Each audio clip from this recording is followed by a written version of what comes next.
I nominated my friend Ramona Royal because I've admired the succession she's had in the police force, the succession she's had with her community service at the church and as well as the Guadalupe Center. She's really committed to whatever endeavor she takes, she gets in all feet. I just find her to be very inspirational.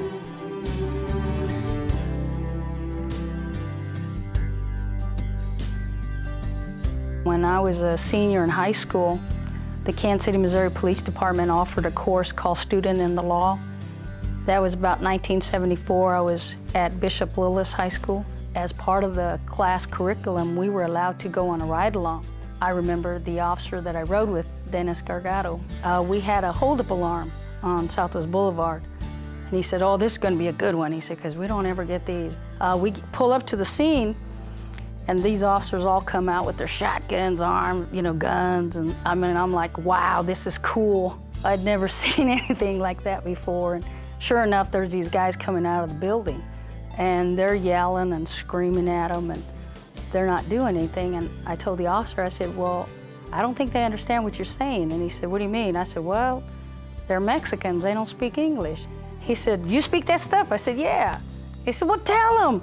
So I'm yelling, "Policía, manos para arriba, volteanse." I'm giving all these commands. They dropped everything, put their hands up, turned around, and it turned out to be that they had just arrived.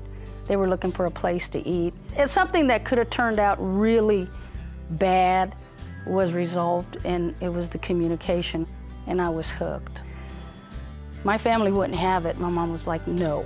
I know my oldest sister made me go to college. Then I graduated with a Bachelor of Arts in English. And I went on to work different civilian jobs, but I really wanted to be a cop. And I just kept begging my mom, "Mom, please, please let me be a cop." And I know I was an adult, but I still had to do what my mom said. And finally, when she gave me her blessing, I went for it. Being a female, it was really difficult. Now, when I graduated from St. Mary's, I went from an all-female, at that time, environment into a male-dominated field. And I'll tell you, the men back there did not want females. And I was constantly having to prove myself to them that I could do the job. And then the few women that they were, you had to prove to the women. I'll tell you, even to the community, when I would go on calls, it was tough to just show them, but I knew I had enough confidence in me. I knew my mom was praying for me, and I'd always pray, say, "Lord, help me." When I got promoted as a sergeant, and here I am, this little Mexican lady, telling, a squad of 8 men what to do, woo, that didn't go over very well. It was tough. I had a sector full of men, and I remember yelling sometimes. I'd get on the curb just so I could, because they were so much taller than me. In order for me to chew them out, I had to stand on the curb or get. But I got my point across. I stayed for 32 years, I survived, so I finally think I proved to everybody that I was capable of doing the job.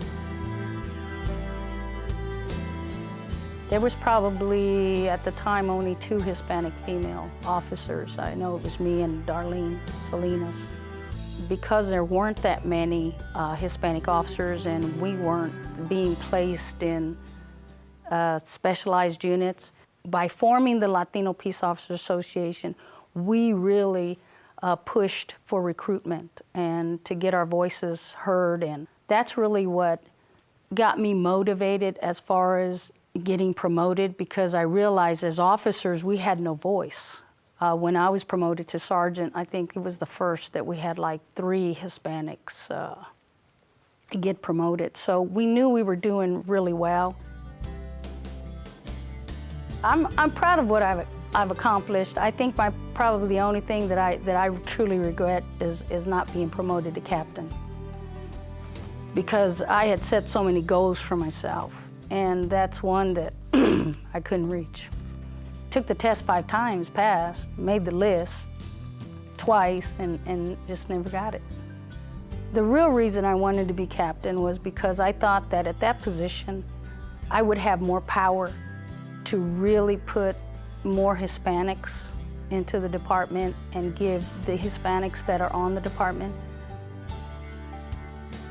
better jobs, like give them some of the good jobs. It's kind of like the pie, you know. I didn't want all the pie, but I wanted a little slice of pie to put other people there, because there were a lot of people that helped me, and I just wanted to give back. I stayed on as a reserve with the police department. Now I do it for free, which the guys crack up. They say, you're crazy.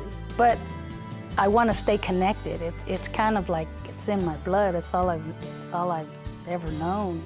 So I work part-time now at the Guadalupe Center to do security for the school. And I get to interact with all the young kids. So it's kind of neat. I'm always yelling at the kids, Viva la raza, you know, let's go. Because it is true, you know, that education, boy, knowledge is power. The more educated you are, the more knowledge you get, the more power you have, and you can make a difference.